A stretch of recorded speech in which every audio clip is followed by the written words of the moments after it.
सवाल है हमारे पास कि after 280 days the activity of a radioactive sample is 6000 dps. The activity reduces to 3000 dps after another 140 days. The initial activity of the sample in dps is equal to. तो ये सवाल काफ़ी आसान है और बिल्कुल जेईई मेन के paper में ऐसे ही सवाल आपको बहुत सारे दिखने वाले हैं, जिसमें बस आपको आंसर टिक करना है थोड़ा सा दिमाग लगाकर। तो देखिए यहाँ पे हमारे पास एक सैंपल है और सैंपल की एक्टिविटी है 6000 dps, 6000 dps, और ये 280 डेज के बाद हम देख रहे हैं। 280 डेज के बाद मान लीजिए इनिशियल जो एक्टिविटी है वो n0 के बराबर है और 280 डेज के बाद इसका एक्टिविटी रह जाता है 6000 dps। और कह रहे हैं आगे कि 140 डेज और रुक जाओ, 140 डेज और रुक जाओ, इसकी एक्टिविटी 3000 dps रह जाती है। तो हमें इतना तो समझ में आ रहा है कि इसकी जो एक्टिविटी है वो आधी रह जा रही है 140 डे में। तो इसका मतलब हो गया कि जो हाफ लाइफ है वो किसके बराबर है? हाफ लाइफ है हमारी 140 डेज के बराबर, और ये जो अमाउंट है बेटा ये 2 हाफ लाइफ्स के बराबर है। तो इसका मतलब क्या हुआ होगा कि 6000 से 140 डेज पहले की यदि बात करें तो डबल अमाउंट में नंबर ऑफ न्यूक्लियाई रहे होंगे, 12000 dps एक्टिविटी रही होगी 140 दिन पहले, और 140 डेज और पहले, 140 डेज और पहले किसकी एक्टिविटी जो है इसकी भी डबल रही होगी, यानी कि 24000 dps के बराबर रही होगी। तो आप यहां से देख सकते हैं कि जो है सारे पजल के पीसेस जो है मैच हो चुके हैं। 24000 dps एक हाफ लाइफ में 12000 रह गए, अगली हाफ लाइफ में 6000 रह गए और अगली हाफ लाइफ में 3000 हो गए। तो इसका मतलब इस 6000 dps से 280 डेज पहले कितनी एक्टिविटी रही होगी? 24000 dps के बराबर एक्टिविटी रही होगी। तो हमारा answer will be 24000। So option number D जो है वो हमारा सही हो जाता है। तो यहाँ पे एक बहुत ही इंपॉर्टेंट अनाउंसमेंट है। तो यहाँ पे सबसे पहले कि अनअकैडमी प्रोडिजी की तरफ से 20 लाख तक का आप कॉलेज ग्रांट जो है जीत सकते हैं। आपको करना क्या है? आपको एक टेस्ट जो है उसमें अपीयर होना है जो 23 जनवरी 2022 से 22 को हो रहा है 10 AM ऑनवर्ड्स। ये class 7th, 8th, 9th, 10th engineering और मेडिकल एस्पिरेंट जो क्लास 11th और 12th के हैं उनके लिए होने वाला है, और इसमें एक्साइटिंग स्कॉलरशिप और रिवॉर्ड भी होने वाले हैं। ये ऑल इंडिया लेवल पर आप इस टेस्ट में compete कर रहे होंगे। इस टेस्ट में इनरोल करने के लिए आपको कोड इस्तेमाल करना है NKC सर लाइव, और कोड जैसे ही आप अप्लाई करेंगे तो आप फ्री में इस टेस्ट को दे सकते हैं और 20 लाख तक का कॉलेज ग्रांट जीत सकते हैं। और भी इतने सारे जो हमारे पास यहाँ पे प्राइजेस हैं कि रैंक 1 जिसकी आएगी उसको मैकबुक एयर, और रैंक 2, 3 आईफोन यहाँ पे मिलेगा, रैंक 4, 5 को एप्पल आईपैड, और भी बहुत सारे इनाम यहाँ पर मिल सकते हैं आपको यदि आप टेस्ट में अपीयर होते हैं। तो टेस्ट में फ्री है, टेस्ट एकदम फ्री है। अपीयर होने के लिए आपको कोड इस्तेमाल करना है NKC सर लाइव। उसके बाद यहाँ पे all India mock test series है जिसके बारे में हम ऑलरेडी बहुत बार डिस्कस कर चुके हैं, जो आपको ले लेनी चाहिए। तो ये जो टेस्ट सीरीज है बेटा इसमें जेईई मेन लेवल के जो क्वेश्चंस हैं वो होंगे, और ये जितने भी क्वेश्चंस हैं ये सारे के सारे टॉप एजुकेटर्स ने क्यूरेट किए हैं अपने हाथों से, और इस टेस्ट को देने के बाद इसकी डिटेल टेस्ट रिपोर्ट भी आपके पास आएगी जिससे आप पता लगा सकते हैं कि आपके कौन कौन से एरिया जो हैं वीक हैं। और जो 200 लर्नर्स होंगे, 200 लोग जो होंगे उनको मौका मिलेगा फ्री पढ़ने का, यानी कि 100% स्कॉलरशिप उनको मिल सकती है। आपको करना क्या है कि आपको इनरोल करना है, कोड इस्तेमाल करना है NKC सर लाइव, जिससे आप जो है इतने सारी अपॉर्चुनिटीज जो हैं ग्रैब कर सकते हैं। IIT JEE कॉम्बैट है, 21 क्वेश्चंस का एक टेस्ट होने वाला है 60 मिनट्स का, हर संडे होगा और 11 AM से स्टार्ट होने वाला है। इसमें मिलेगा क्या क्या आपको ये देखिए, आपको IIT JEE की क्वालिटी क्वेश्चंस जो है प्रैक्टिस करने को मिलेंगे। दूसरा जो रिसेंट सिलेबस है जेईई मेन का और एडवांस का उस पर बेस्ड क्वेश्चंस होंगे, और क्वेश्चंस के जो वीडियो सॉल्यूशंस हैं वो एजुकेटर्स द्वारा प्रोवाइड किए जाएंगे, और सेपरेट टेस्ट होगा 11th, 12th का और 13th का। 11th में 11th का सिलेबस, 12th में 12th का, और 13th में 11, 12 दोनों का, है ना। और उसके बाद रियल टाइम जो है आपको AIR यहाँ पर मिलने वाली है, तो आप पता लग सकता है आपको कि आपकी प्रिपरेशन जो है कितने पानी में है और कितने आप अच्छा कर रहे हैं। तो इसका रियलाइजेशन होना भी बहुत ज़रूरी है। और ना सिर्फ ये टेस्ट होगा बल्कि टेस्ट के बाद जो यहाँ पे टॉप रैंकर्स होंगे उनके लिए स्कॉलरशिप और मेडल भी यहाँ पर मिलने वाला है। ठीक है, तो फटाफट से आप इनरोल कर लीजिए। आपको कोड इस्तेमाल करना है NKC सर लाइव, और आप इसमें इनरोल कर सकते हैं और इतनी सारी अपॉर्चुनिटी जो है उसे ग्रैब कर सकते हैं। चलिए आप चलते हैं वापस लेक्चर की तरफ, आगे चलते हैं अगले सवाल की तरफ। A conductor is carrying a current I जो है करंट कैरी कर रहा है कंडक्टर।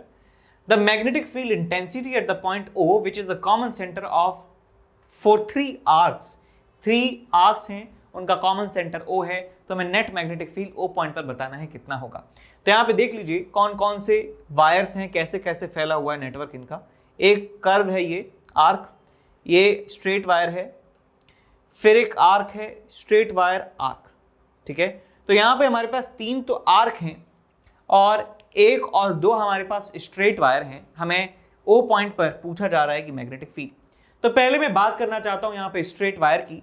तो स्ट्रेट वायर का जो एक्सिस है उस एक्सिस से पास हो रहा है ये वाला पॉइंट, तो इस वायर की वजह से यहाँ पर 0 मैग्नेटिक फील्ड होगा और इस वायर की वजह से भी 0 के बराबर मैग्नेटिक फील्ड होने वाला है। तो जो स्ट्रेट वायर हैं उनके एक्सिस पर 0 मैग्नेटिक फील्ड होता है। तो भाई इसका काम खत्म यहाँ पर, इसका काम खत्म यहाँ पर, दोनों की वजह से 0 0 फील्ड होने वाला है। अब बात करते हैं इसकी एक कर्व्ड वायर की। तो हमें कर्व्ड वायर यानी कि एक आर्क की वजह से फॉर्मूला मालूम है मैग्नेटिक फील्ड का। मान लीजिए एक आर्क है जिसका रेडियस लेट्स से इस आर्क के बराबर है और ये एंगल सबटेंड कर रहा है थीटा इन रेडियन, करंट इसमें फ्लो हो रहा है I के बराबर, तो मैग्नेटिक फील्ड होता है μ0/4 पाई I/r इंटू थीटा। ठीक है, और डायरेक्शन जो है इसके करंट के सेंस में फिंगर्स को कर्ल कीजिए और जो थंब की डायरेक्शन आ रही है वो मैग्नेटिक फील्ड की डायरेक्शन है। तो इस तरह से जो वायर में यदि करंट होगा तो इस पॉइंट पर मैग्नेटिक फील्ड जो है बाहर की तरफ होने वाला है इस तरीके से। तो अपना काम स्टार्ट करते हैं कि ये वाला जो आर्क है इसका रेडियस r के बराबर है, तो सबसे छोटे वाले आर्क की वजह से मैं मैग्नेटिक फील्ड लिखूंगा μ0/4 पाई I/r इंटू थीटा। डायरेक्शन जो है बाहर की तरफ है तो मैं इसे प्लस के कैप लिखूंगा, प्लस इस वायर की वजह से जिसमें करंट है इस डायरेक्शन में, क्लॉकवाइज डायरेक्शन में, तो मैग्नेटिक फील्ड जो है वो अंदर की तरफ आने वाला है।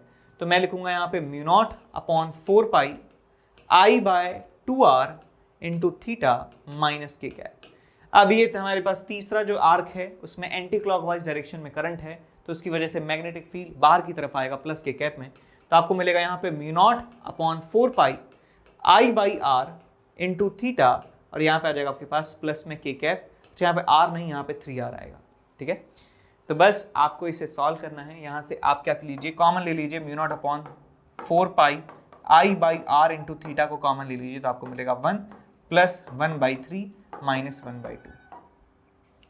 सो अच्छा यहाँ पे आ जाएगा आपके पास 4/3 minus 1/2, 4/3 minus 1/2, 4 8 8 3 5 6, 5/6, so 5/24 μ0 I theta divided by pi r आपको आंसर में मिल जाता है। तो ये मैग्नेटिक फील्ड की वैल्यू है और ये किस डायरेक्शन में है होगा, के कैप डायरेक्शन में होने वाला है। So 5 μ0 I theta divided by 24 pi r will be our answer. 5/24 μ0 I theta upon 24 pi r। ठीक है, बिल्कुल ठीक है। इसके बाद आगे बढ़ते हैं अगले सवाल की तरफ। एक इलेक्ट्रॉन है जिसका मास है m। इलेक्ट्रॉन का mass m, electric charge E is accelerated by a potential difference of B। Potential difference V से एक्सेलरेट कर दिया जाता है, चार्ज उसका E है। Then it enters in a magnetic field B perpendicular to the magnetic field lines. Magnetic field lines के perpendicular ये move करता है। Radius of the circular path बतानी है कितनी होगी। बहुत आसान सवाल है, जेईई मेन लेवल का है। जेईई मेन लेवल में भी कहेंगे कि ये सबसे आसान वाले बंच में से एक है। तो हम जानते हैं कि रेडियस सर्कुलर पाथ की कितनी होती है, mv/qb। mv होता है हमारे पास लीनियर मोमेंटम, और लीनियर मोमेंटम को लिखा जा सकता है 2m into kinetic energy divided by qb। Kinetic energy कितनी हो जाएगी यदि उसको हम v पोटेंशियल डिफरेंस से एक्सेलरेट कराएंगे, सो E into v will be it's kinetic energy. यहाँ पे आ जाएगा आपके पास 2 इंटू m, और ये जो q है, q का वैल्यू है E के बराबर, ये आ जाएगा आपके पास B के बराबर। इसको अंदर ले जाएंगे अंडर रूट में, तो आ जाएगा आपके पास 2mE/v/b²।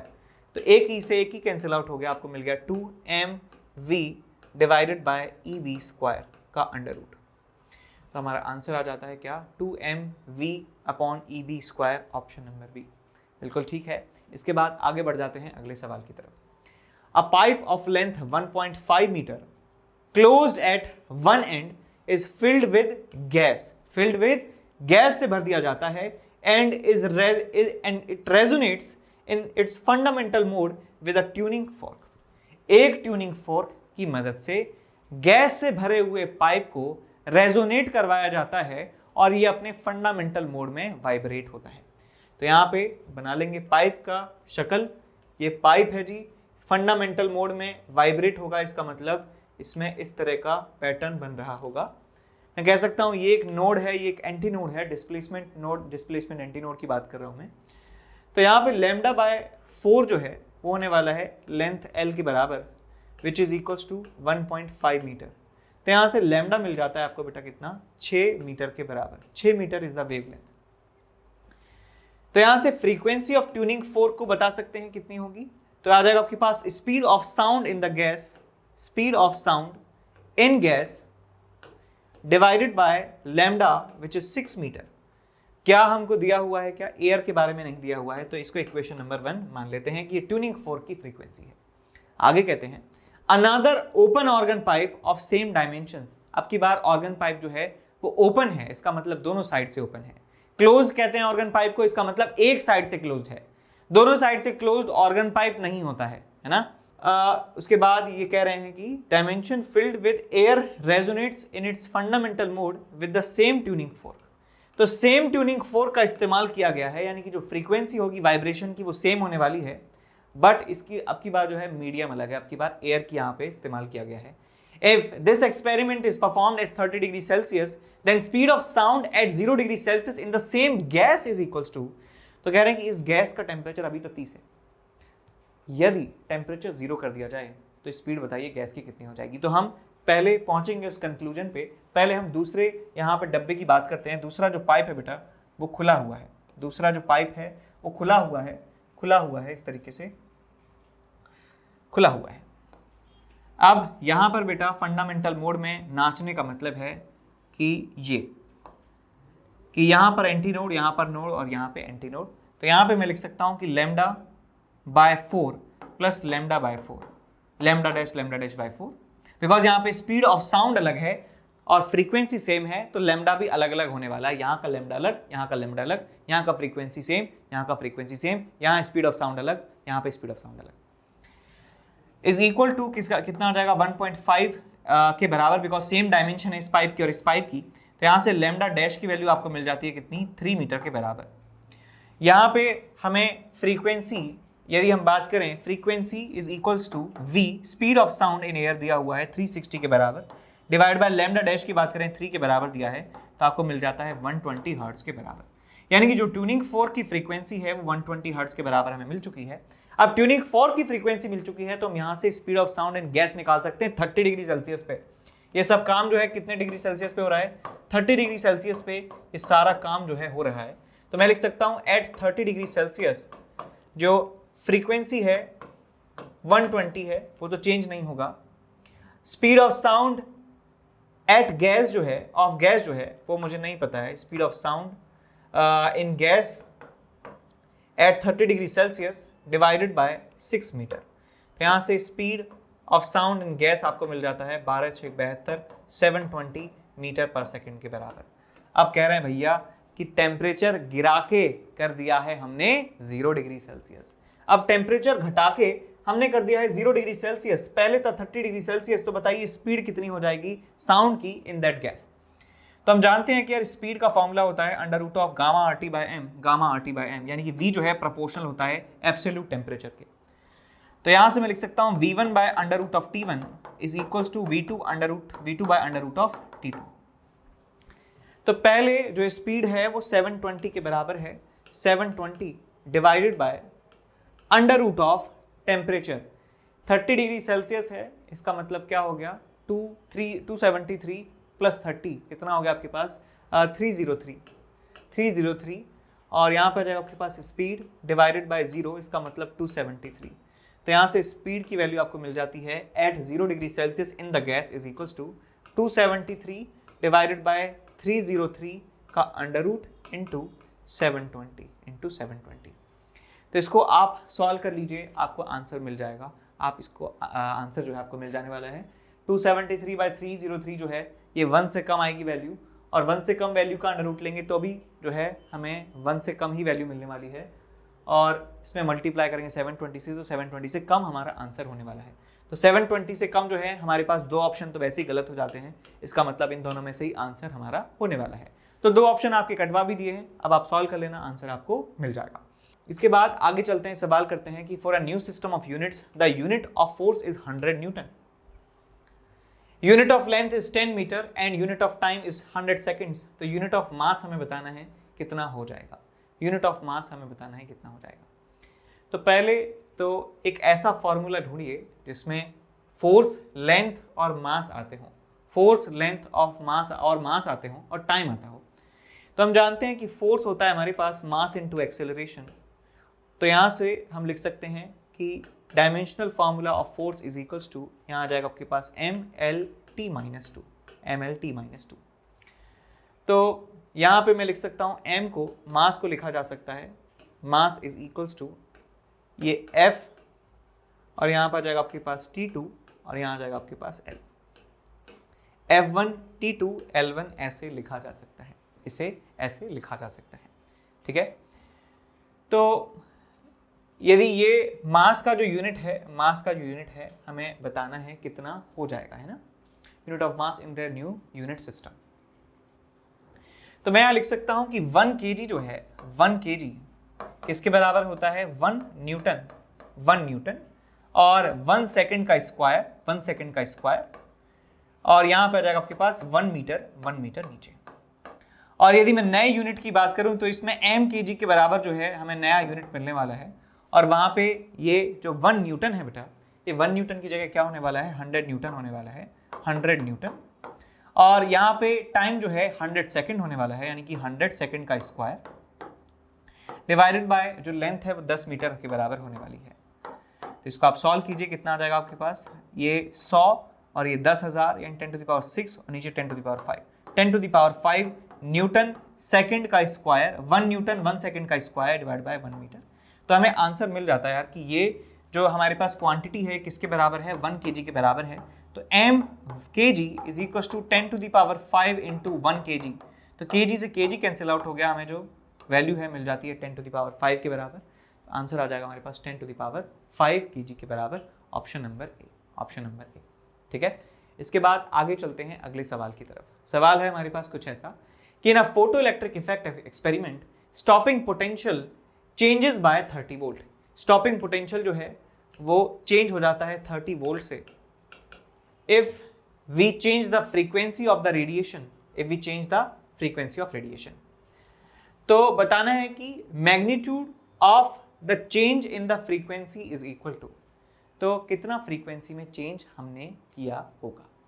तो हम ये बात तो अच्छी तरीके से जानते हैं, फोटो इलेक्ट्रिक इफेक्ट वाला जो कॉन्सेप्ट बूस्टर हमारे चैनल पर है, उस कॉन्सेप्ट बूस्टर में मैंने अच्छी तरीके से समझाया था कि फ्रीक्वेंसी को चेंज करने पर क्यों स्टॉपिंग पोटेंशियल चेंज हो जाता है, वो इन बोथ डायरेक्शन।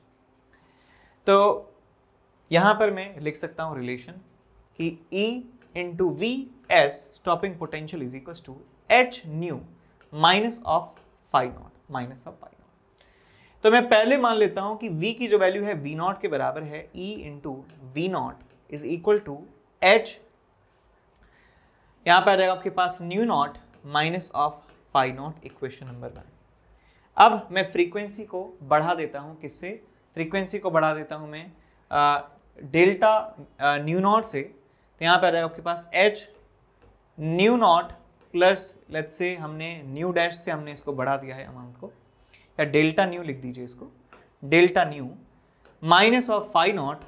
और अब यहाँ पे क्या हो गया है, यहाँ पे V नॉट जो है चेंज हो गया है 30 वोल्ट से, तो यहाँ लिखूंगा मैं V नॉट प्लस में 30, प्लस में 30, इक्वेशन नंबर 2। अब हमें सॉल्व करना है डेल्टा न्यू की जो वैल्यू है हमें कैलकुलेट करनी है यहाँ पर। तो हम इसके लिए क्या करेंगे, इसके लिए आप जो फाई नॉट की वैल्यू है उसे आप यहाँ से रख दीजिए, तो आपको मिलता है E V naught plus E into 30, E into 30 is equal to H nu not plus H delta nu not minus में फाई नॉट की जो वैल्यू है वो हमारे पास है एच न्यू नॉट और minus of E V naught के बराबर। तो भाई ये यदि ब्रैकेट को आप हटाएंगे, यदि आप ब्रैकेट को हटा देंगे तो ये माइनस हो जाएगा, ये प्लस हो जाएगा, ये माइनस हो जाएगा, ये प्लस हो जाएगा।